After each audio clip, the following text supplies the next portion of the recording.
Good morning. അപ്പോൾ ഇന്നലെ ചെയ്ത എക്സസൈസ് പ്രോബ്ലം 21-ൻ്റെ പ്രോഫിറ്റ് ആൻഡ് ലോസ് അക്കൗണ്ട് ആണ് തന്നിരിക്കുന്നത്. പ്രോഫിറ്റ് ആൻഡ് ലോസ് അക്കൗണ്ട് എന്ന് പറഞ്ഞാൽ ഇവിടെ ഇൻകം ഉണ്ട്, ഇൻകം എക്സ്പെൻഡിച്ചർ ഉണ്ട്, ദെൻ ഇൻകത്തിൻ്റെ എക്സ്പെൻഡിച്ചറിൻ്റെ ടോട്ടൽ ചെയ്യുന്നു, then profit for the current year കണ്ടുപിടിക്കുന്നു, അതിനുള്ള അപ്രോപ്രിയേഷൻസ്. ഓക്കെ, സോ അതിൽ ഇൻകത്തിൽ ആദ്യം വരുന്ന ഷെഡ്യൂളാണ് ഇൻട്രസ്റ്റ് ഏൺഡ്, ഷെഡ്യൂൾ 13.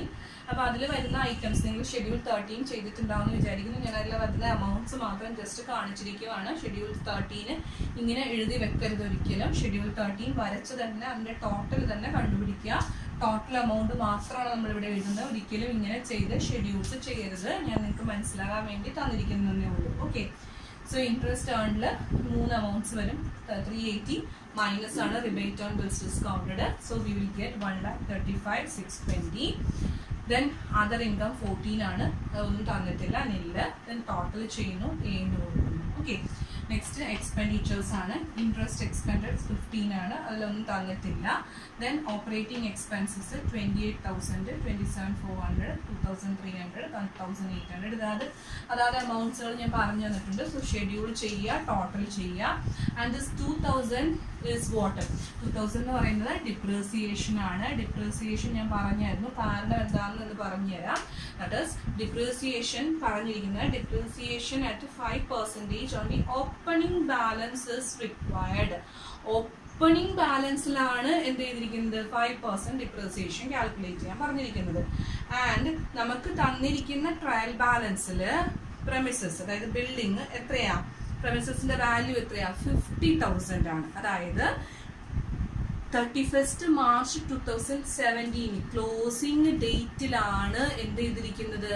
50,000 പ്രമിസസ് ഉണ്ടായിരിക്കുന്നത്. പ്രമിസസിന്റെ വാല്യൂ 50,000 എന്ന് പറയുന്നത് only on the closing date അല്ലേ? അപ്പോൾ സാധാരണ നമുക്ക് ഒന്നും പറഞ്ഞില്ല എങ്കിൽ നമ്മൾ ഡിപ്രീസിയേഷൻ എപ്പോഴും കാൽക്കുലേറ്റ് ചെയ്യുന്നത് എങ്ങനെയാണ്? ആ തന്നിരിക്കുന്ന ആ ക്ലോസിംഗ് ഡേറ്റിൽ അസറ്റിന്റെ വില എത്രയുണ്ടോ അതിൽ എത്ര ശതമാനം എന്നാണ് കണ്ടുപിടിക്കുന്നത്. പക്ഷെ ഇവിടെ ക്വസ്റ്റ്യനിൽ പറഞ്ഞത് നിങ്ങളത് അണ്ടർലൈൻ ചെയ്തിരിക്കുക, വെക്കുക. On opening balance is required. അപ്പോൾ ഇതിന്റെ ഓപ്പണിംഗ് ബാലൻസ് എത്രയാണ്? പ്രമിസസ് അറ്റ് ദി എൻഡ് ആണ് നമുക്ക് തന്നിരിക്കുന്നത് 50,000. അപ്പോൾ ഇതിന്റെ ഓപ്പണിംഗിൽ, അതായത് ഈ വർഷം തുടങ്ങിയപ്പോൾ എത്ര ഉണ്ടായിരുന്നായിരിക്കും? അത് നമ്മൾ കണ്ടുപിടിക്കാനായിട്ട് അവിടെ തന്നിരിക്കുന്നത് നോക്കുക. 10,000 were added to premises during the year. ഈ വർഷമാണ് നമ്മൾ 10,000 രൂപയുടെ പ്രമിസസ് മേടിച്ചിരിക്കുന്നത്. സോ ഓപ്പണിംഗിൽ എത്ര ഉണ്ടായിരുന്നായിരിക്കും? ഓപ്പണിംഗിൽ 40,000 ഉണ്ടായിരുന്നുള്ളൂ. ഓക്കെ, ഇതിന്റെ ഞാൻ വർക്കിംഗ് നോട്ട് തരാം, ജസ്റ്റ് പറയുന്നേ ഉള്ളൂ. പ്രമിസസിന്റെ ഓപ്പണിംഗ് ബാലൻസ് എന്ന് പറയുന്നത് ഇറ്റ് ഈസ് 40,000. അപ്പൊ ആ 40,000ലാണ് 5% കണ്ടുപിടിച്ചിരിക്കുന്നത്. ഡിപ്രീസിയേഷൻ നിങ്ങൾ ഷെഡ്യൂൾ 16 എഴുതുന്നത്. Okay, so you will get the total of 16 as 61,500. Then next provisions and contingencies എന്ന് റൈറ്റ് ഉണ്ടല്ലോ. First provision for bad debt വരുന്നത് അത് 5,000. അതിന് ഷെഡ്യൂളില്ല, അഡീഷണൽ ആയിട്ട് എഴുതി ചേർക്കാം. So you get the total 1, total A and total B. So you have to calculate what profit or loss for the current year. എങ്ങനെയായിരിക്കും?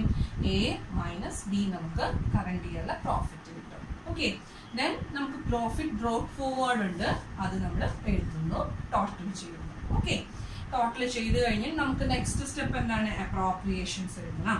അപ്രോപ്രിയേഷൻസിൽ ആദ്യം എഴുതുന്നത് എന്താണ്? Transfer to statutory reserve. Statutory റിസർവിലേക്ക് എത്രയാണ് ട്രാൻസ്ഫർ ചെയ്യുന്നത്? ഈ വർഷത്തെ പ്രോഫിറ്റ് എത്രയാണോ അതിന്റെ 25% നമ്മൾ റിസർവിലേക്ക്, സ്റ്റാറ്റ്യൂട്ടറി റിസർവിലേക്ക് ട്രാൻസ്ഫർ ചെയ്യുന്നു. ദെൻ ഇന്ററിം ഡിവിഡൻഡ് പെയ്ഡ്, അത് നമുക്ക് ട്രയൽ ബാലൻസിൽ തന്നിട്ടുണ്ടല്ലോ.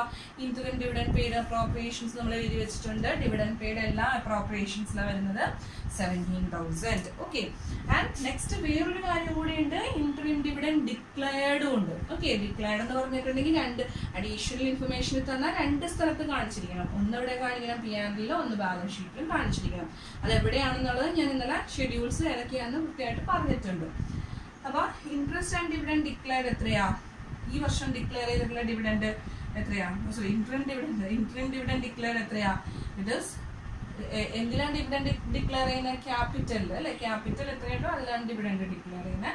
So 5 lakh is the capital and 4% dividend declared 20,000. Okay, and it will appear in the schedule 5 also. Schedule 5 il kuda idu kanikkanam dividend paid. Then balance carried to balance sheet. Balance carried to balance sheet എങ്ങനെ കണ്ടുപിടിക്കുന്നേ? ഈ amount താഴെ സ്ഥലമില്ലാത്തതുകൊണ്ട് എഴുതാത്ത 85,120 എഴുതുക. Then ഇതെല്ലാം minus ചെയ്യുക. So you will get the difference as balance carried to balance sheet. Okay, thank you.